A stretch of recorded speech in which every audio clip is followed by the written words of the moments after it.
L'affaire des aides vient, une fois de plus, de faire grimper la température entre Alger et Paris. Et comme beaucoup l'avaient anticipé, ce dossier explosif agit comme un rappel brutal. On est encore très loin d'un climat apaisé entre les deux capitales. Car il est tout simplement impossible de parler de réchauffement ou de rapprochement tant que ce feuilleton, qui empoisonne les relations depuis plus d'un an et demi, reste sans conclusion claire, et tant que toute la lumière ne sera pas faite sur cette affaire MDZ, toute tentative de réconciliation restera une illusion. Nous sommes aujourd'hui le 26 mars 2026 et dans cette émission, on va revenir sur un épisode révélateur où la représentation diplomatique française à Alger s'est retrouvée sous pression, puisque le chargé d'affaires français, agissant au nom de l'État français, a été officiellement convoqué par le ministère algérien des Affaires étrangères. Une convocation qui, disons-le franchement, ressemblait bien plus à un rappel à l'ordre appuyé qu'à une simple rencontre protocolaire. Les autorités algériennes ont voulu lui tirer les oreilles, pour reprendre une expression, de la façon la plus gentille, la moins méchante possible. Les autorités algériennes ont protesté vivement et vigoureusement contre le renouvellement de la détention provisoire ou du placement en détention provisoire d'un agent du consulat d'Alger-Créteil, soupçonné d'être grandement impliqué dans le fameux scandale de kidnapping, d'enlèvement et de séquestration en relation avec une entreprise terroriste dont avait été victime, au mois d'avril, fin avril 2024, le blogueur et cyberactiviste Amir DZ.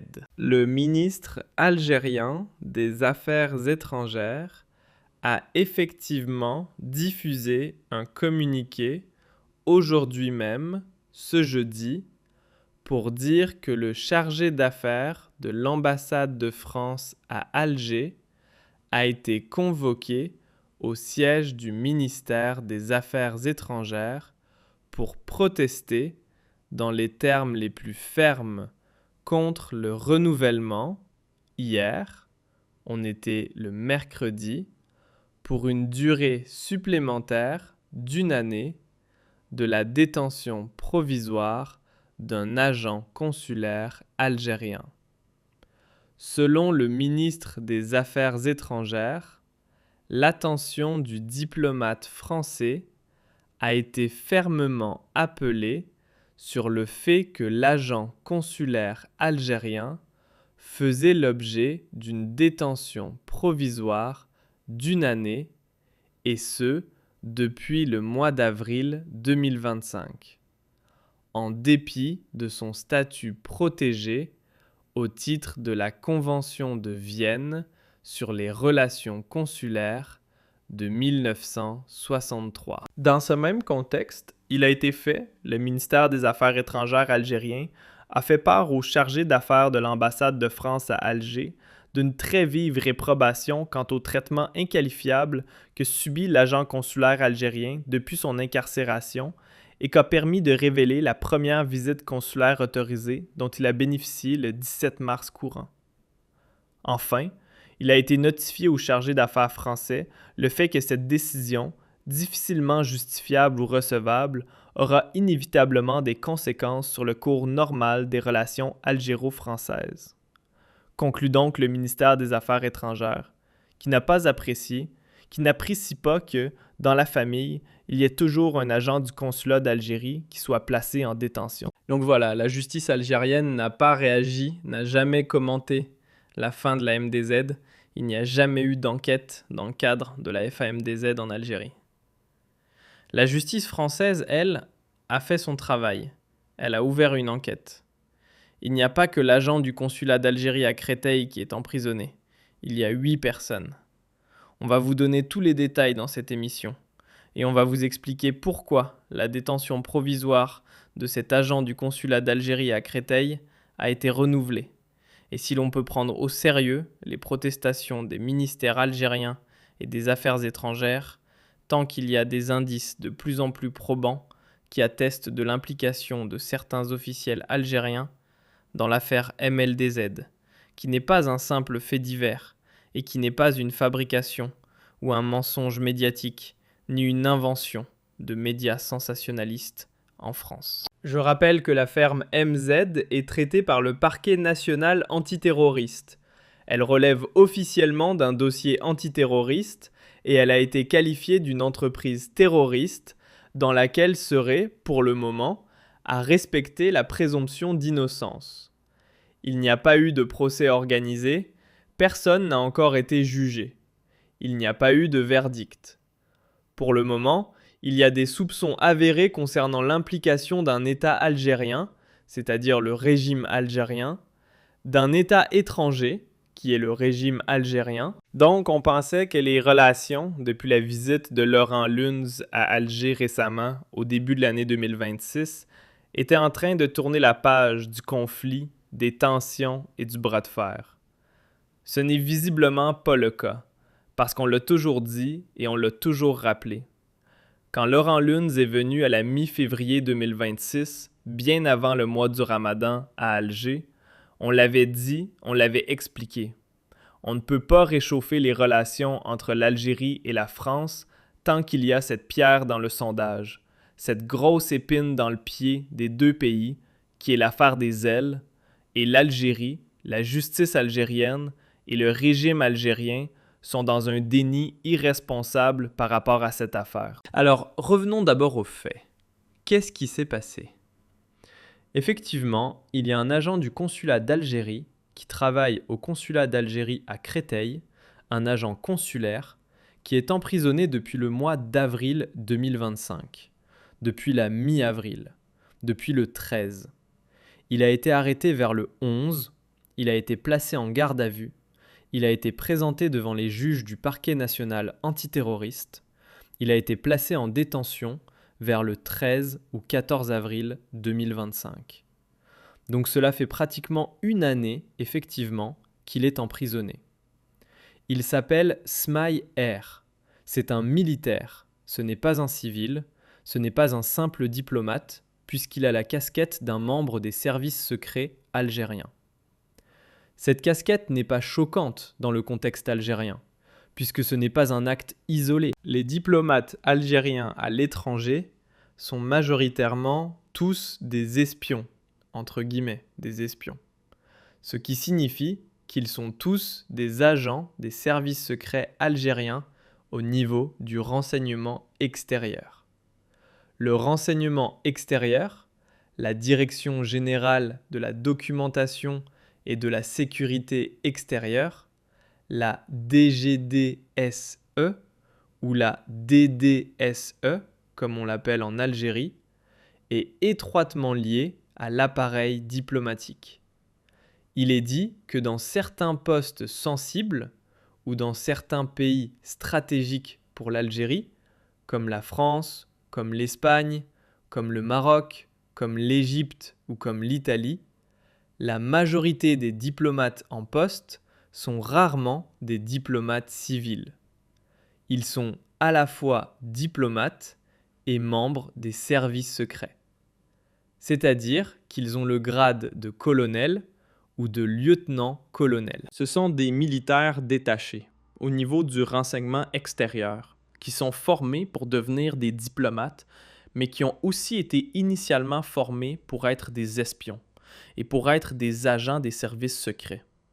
Donc, ils ont la double casquette d'agents des services secrets et de diplomates.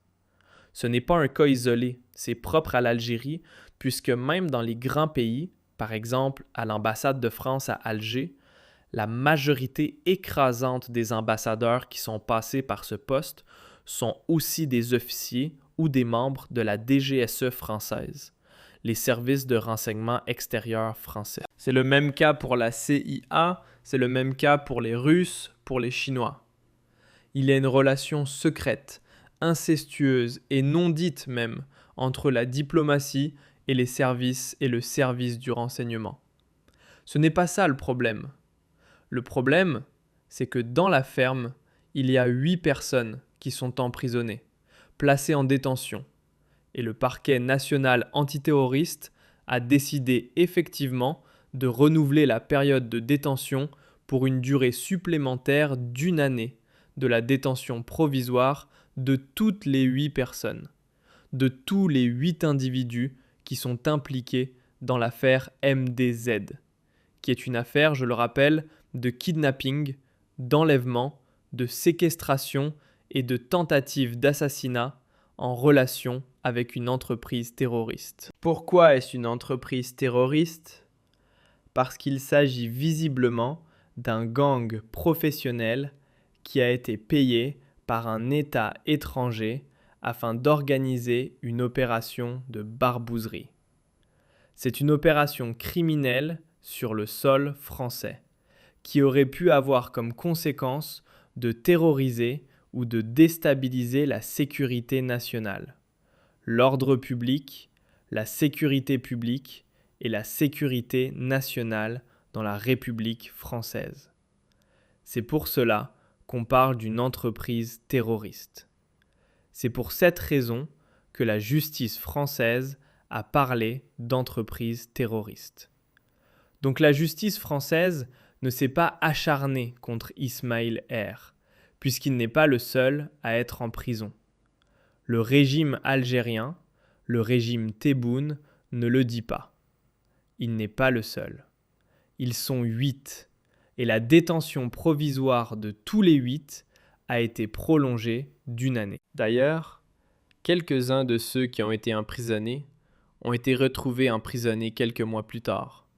Certains au mois de juin, d'autres, bien d'autres, c'était vers le mois de juin 2025. Le premier qui a été emprisonné, c'est Ismaïl R, avec 2 de ses complices qui auraient apparemment été placés sous contrôle judiciaire, et lui a été emprisonné directement. Donc il est important de le dire, il n'est pas le seul. Maintenant, la justice française ne l'a pas mis en prison juste pour s'amuser ou pour contrarier les autorités algériennes. S'il a été placé en détention, c'est qu'il y a eu des preuves matérielles ou des indices très, très puissants. Il faut savoir que, dans le droit pénal français, quand on parle d'une entreprise terroriste, cela constitue un élément contextuel central qui doit qualifier certaines infractions comme des actes de terrorisme. Par exemple, on parle d'actes terroristes lorsque les infractions suivantes sont intentionnellement en relation avec une entreprise individuelle ou collective ayant pour but de troubler gravement l'ordre public par l'intimidation ou la terreur dans les atteintes volontaires à la vie ou à l'intégrité de la personne, comme dans le cas de DZ. Pourquoi ? Parce qu'il s'agit d'une affaire qui relève du parquet national antiterroriste et qui ne relève pas uniquement d'un tribunal judiciaire simple, comme celui de Créteil, par exemple, ou d'autres juridictions ailleurs, car il y a l'implication d'un État étranger. Comme le dit la loi française, il y a l'implication d'un groupe, d'un collectif, c'est-à-dire d'un groupe, d'une organisation, d'une cellule qui a été structurée et qui avait pour but de préparer une atteinte à la vie d'autrui, à l'atteinte d'un individu. Non pas pour des raisons personnelles, non pas parce qu'on voulait tuer ou kidnapper MZ parce qu'il est riche, ou pour des considérations de droit commun, mais pour des considérations politiques. MRDZ a été enlevé et séquestré parce qu'il s'appelle DZ, parce qu'il est blogueur, parce qu'il est cyberactiviste, parce qu'il a une page Facebook de plus d'1 million d'abonnés, parce qu'il a une chaîne YouTube très suivie, parce qu'il est sur Instagram, parce qu'il est sur TikTok et parce qu'il dénonce publiquement et ouvertement les diligences algériennes. Et c'est parce qu'il les dénonce avec virulence qu'ils sortent des dossiers touchant à sa vie privée. Certes, ils touchent à leurs femmes, à leurs épouses, etc. Mais ils touchent aussi à des affaires de corruption, à des affaires de murs et à des affaires politiques. Donc c'est pour cela qu'on parle d'une entreprise terroriste. Ce n'est pas un crime de droit commun, ce n'est pas un acte de vengeance, ce n'est pas une question d'argent, ni un kidnapping pour demander une rançon, ni pour lui voler la voiture ou des biens précieux, ni pour un règlement de compte personnel. Non, il y a une motivation politique. Il y a un groupe qui a été formé, structuré et avec une entente établie en vue de préparer le kidnapping de MD afin de le livrer à un État étranger. Sma, s'il est emprisonné comme toutes les 8 personnes qui ont été emprisonnées, lui, il est parmi les autres personnes. C'est parce qu'il y a des preuves. Les autorités algériennes prétendent qu'il n'y a pas de preuves. Depuis le début, la ligne de défense des autorités algériennes consiste à dire que l'agent du consulat d'Algérie à Créteil n'est inculpé que par le bornage téléphonique dans l'affaire MLDZ. D'abord, c'est faux. Il n'y a pas que le bornage téléphonique. D'ailleurs, rien que le bornage téléphonique est déjà assez grave. Monsieur Ismail R a été sur le lieu du kidnapping de MDDDZ pratiquement aux mêmes heures que l'enlèvement d'un MDZ. Il a été au pied du domicile d'Ams à plusieurs reprises. Il a été aperçu par la suite non loin du lieu de la séquestration d'un MDZ. Il a été en contact avec d'autres personnes. Il n'y a donc pas que le bornage. Les échanges, les communications et la correspondance électronique ont été retrouvés entre lui et des gangsters, des délinquants mafieux et des intermédiaires qui ont mis en relation les responsables des officiers des services secrets algériens avec le gang qui a organisé le kidnapping dans l'affaire MDZ. Donc il n'y a pas que le bornage téléphonique. C'est complètement faux. Et pourquoi a-t-il été placé en détention et non sous contrôle judiciaire? La France aurait pu le placer sous contrôle judiciaire puisqu'il dispose d'un passeport de service et qu'il est employé comme fonctionnaire du consulat d'Algérie. Mais il y avait un risque de fuite. 2 autres responsables, 2 autres diplomates algériens, 2 autres officiers et agents des services secrets algériens, soupçonnés et convoqués dans l'affaire, ne se sont jamais rendus à la justice française.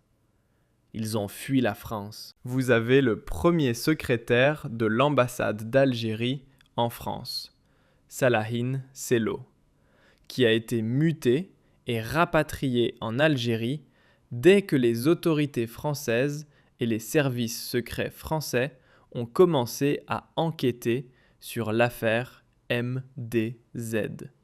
Et dès que les services secrets algériens ont été alertés et ont obtenu l'information qu'une enquête officielle avait été ouverte par le parquet national antiterroriste, par la justice française et par les services de sécurité français. Et vous avez Baziz, comment s'appelle-t-il? À chaque fois j'oublie son nom.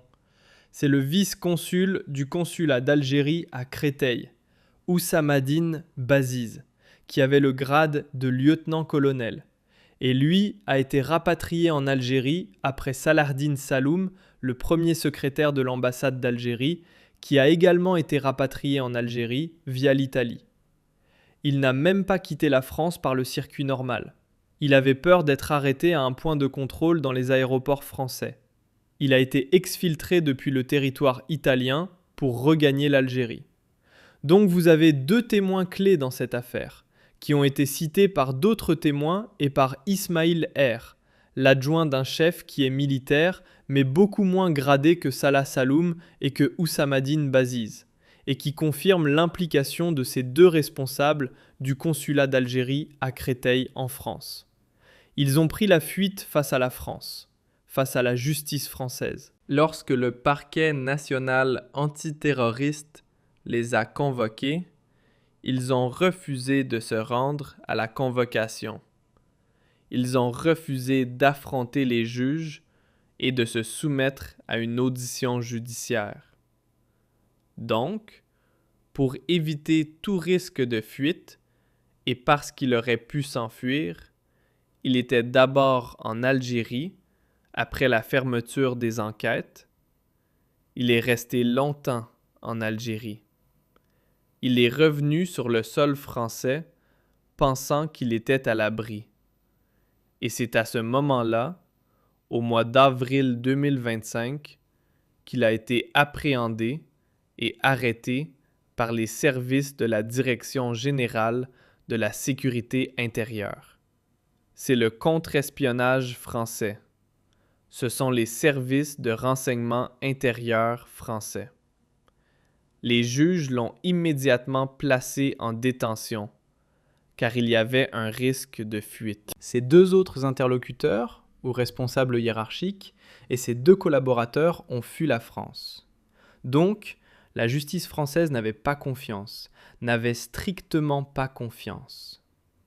Maintenant, effectivement, dans le communiqué du ministre des Affaires étrangères, il est dit qu'il avait été privé de parloir. Voilà, il avait été privé de parloir depuis son incarcération. Il n'avait pas le droit de recevoir des proches, de recevoir une communication téléphonique ou de rencontrer au parloir des membres de sa famille. C'est dans le communiqué, et maintenant, le 17 mars, les autorités judiciaires françaises ont accepté une visite consulaire autorisée. En une année, il n'avait reçu aucune visite consulaire. Pourquoi ? Parce qu'il est le consulat lui-même, les services consulaires algériens eux-mêmes sont suspectés dans cette affaire MLDZ. Il a été prévu un parloir. Pourquoi ?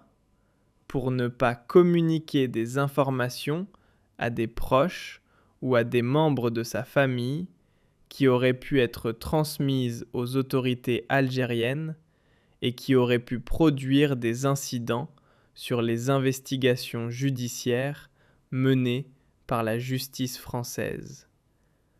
Le parquet national antiterroriste soupçonne des responsables algériens, donc des responsables des services secrets. Comment voulez-vous qu'un membre des services secrets algériens emprisonné en France puisse avoir un droit au parloir et prendre ce risque? C'est une règle de justice. Même en Algérie, il y a des détenus qui sont privés de parloir. Quand il y a une affaire grave, une affaire criminelle très grave, une affaire terroriste, les suspects sont privés de parloir pour éviter toute fuite et toute manipulation de l'enquête, ou toute communication qui pourrait produire un incident ou une incidence sur les investigations judiciaires. La justice française n'a pas laissé Ismaïl. Elle ne l'a pas laissé. Il faut dire la vérité, honnêtement. On parle de kidnapping, on parle de séquestration, on parle d'enlèvement, on parle de tentative d'assassinat, on parle d'entreprise terroriste. Quand le ministère algérien des Affaires étrangères parle à juste titre de la protection diplomatique, de la protection consulaire, au titre de la Convention de Vienne sur les relations consulaires de 1963, il a complètement raison. Mais la Convention de Vienne de 1963 n'accorde pas une immunité diplomatique absolue. Il n'y a aucune immunité diplomatique absolue. C'est complètement faux. Un diplomate ou un agent consulaire n'a pas le droit de tuer, n'a pas le droit de kidnapper, n'a pas le droit d'agresser, n'a pas le droit de voler, n'a pas le droit de commettre des crimes. Il n'a pas le droit de commettre des crimes. Il a une immunité, mais cette immunité est limitée. Elle n'est pas absolue, elle n'est pas totale. Quand il s'agit de crimes graves, de droit commun, l'immunité n'est pas illimitée. Quand il y a un crime, une infraction constatée, un crime grave, une violation manifeste du droit international, alors l'immunité tombe, elle est destituée, elle est supprimée. C'est le cas dans les kidnappings. On a kidnappé quelqu'un, on l'a enlevé pour le tuer, pour lui faire du mal, pour peut-être même le livrer en Espagne à un autre gang dont on ne sait pas ce qu'ils auraient fait de DZ. Peut-être qu'il aurait pu être torturé. Cela a été prouvé, les rapports médicaux l'ont confirmé. On a vu récemment l'enquête de France 2, le complément d'enquête. Il a été drogué, il a été ligoté. C'est une violence très grave, gravissime. Donc je rappelle que la levée de l'immunité diplomatique est possible, le droit international le permet, la Convention de Vienne permet aux pays hôtes de déclarer persona non grata un diplomate qui cause problème sur le sol de son pays. Comment peut-on procéder à son arrestation s'il a commis un crime grave ? Là, il ne s'agit pas d'un diplomate qui aurait harcelé une fille, dragué une jeune demoiselle ou volé un peu de pain, ou même une baguette de pain. Ici, on parle de l'organisation d'un kidnapping, d'un enlèvement, d'une entreprise terroriste. On l'a dit et on ne cessera de le répéter. L'affaire MLDZ, tant qu'elle n'est pas résolue, rend toute réconciliation entre l'Algérie et la France impossible. L'Algérie, le régime algérien, doit accepter de se critiquer.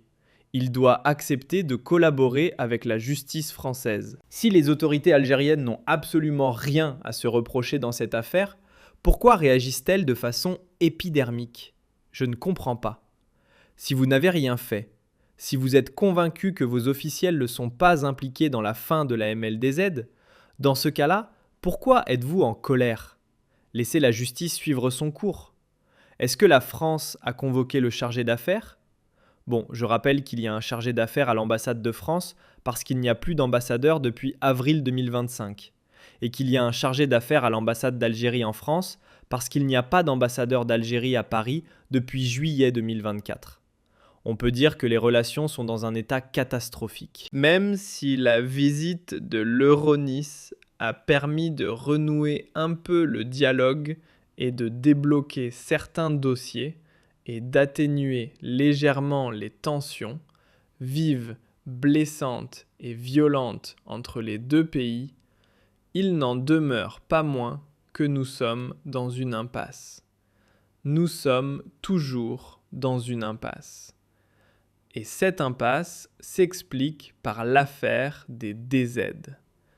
Il y a un crime qui a été commis sur le sol français. Les juges français ne pourront pas l'effacer. Même si demain, Machel DZ retirait sa plainte, ce qui m'étonnerait d'ailleurs, le crime ne serait pas effacé. Il y a eu violation de la souveraineté nationale. Comment l'Algérie aurait-elle réagi si les services secrets français avaient organisé le kidnapping, l'enlèvement d'un opposant français réfugié en France, d'un réfugié en Algérie ou d'une personnalité réfugiée ou établie en Algérie, mais que l'on avait fait 1000 fois pire. On aurait créé un scandale, on aurait peut-être même déclaré la guerre. Là, nous sommes dans une situation très grave, très grave. Si les autorités algériennes n'ont rien à se reprocher, encore une fois, pourquoi ne collaborent-elles pas ?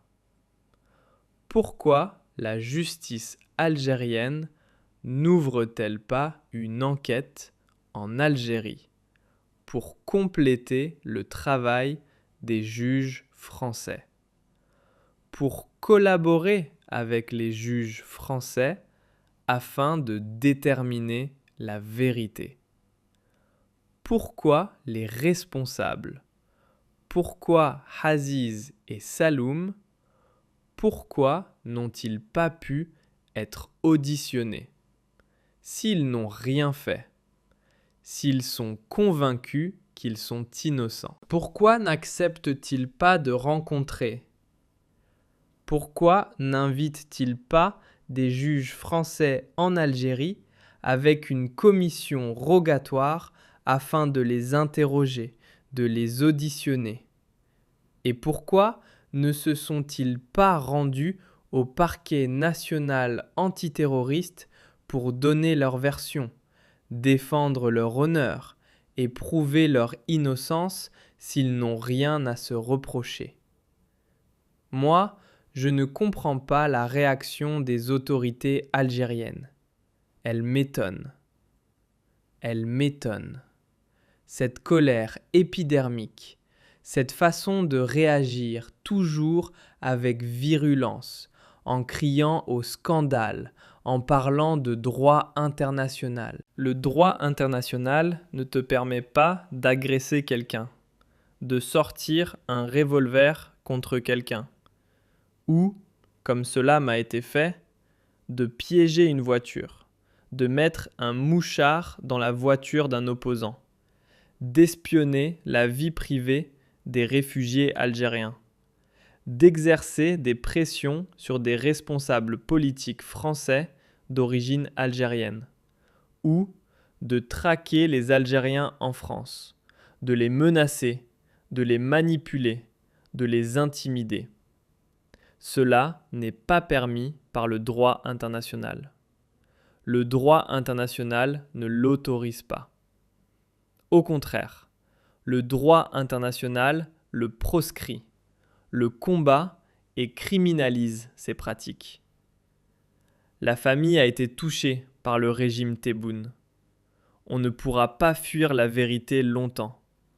La vérité doit éclater. Tant qu'une introspection intérieure ne sera pas faite, et tant que le régime Tebboune ne se remettra pas en cause et n'acceptera pas de collaborer avec la justice française, cette affaire MDZ va pourrir. Elle va hanter les relations entre l'Algérie et la France. Et elle va pourrir les nuits des dirigeants algériens. Parce qu'elle provoquera à chaque fois des remontées très violentes au niveau de leur mauvaise conscience.